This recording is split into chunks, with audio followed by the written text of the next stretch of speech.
Blue Lock new Easter update codes. In today's video, I'll be literally going over and showcasing you every single Blue Lock code you can actually redeem right now.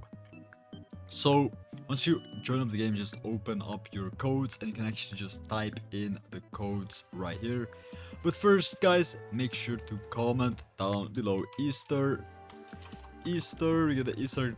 Comment down below Easter, because I will be giving away extra slots for the people that need them.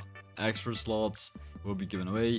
There will be 3 extra slots given away today, so you can actually get yourself an extra slot in Blue Lock, which is super amazing. They also got the divine art. Wait, look at that. This is actually the goal effect from the brand new character, the Isagi one. I forgot his name, but he's a world class. And was it not Isagi? No, it wasn't. No, wait, it was Igaguri. Yeah, it was Igaguri, the Buddha man. It is the actual Buddha man.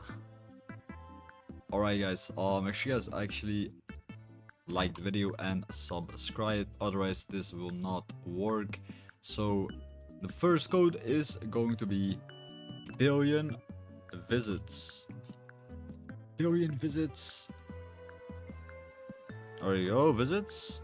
Is this how you type it? I'm pretty sure this is how you type it. 2 billion visits. This is the first code that you want to redeem in Blue Lock Rivals. 2 billion visits for 5 lucky spins. We get the monk code. The monk code as well. The Buddha monk, okay? This is literally the Buddha of Blue Lock. The Buddha monk. The monk code. 3 lucky spins. 3 lucky spins. And in this new update, we're getting Easter KAISER. This will be probably a upcoming skin, so make sure you guys wait up until redeeming this code, because you probably can't redeem it right now. And when the update drops, they will actually update the game and you can actually get yourself the Easter KAISER. The goat. 1.8 million. Iga goat. So this is the Iga goat code. Make sure you guys like the video and subscribe and redeem all these codes.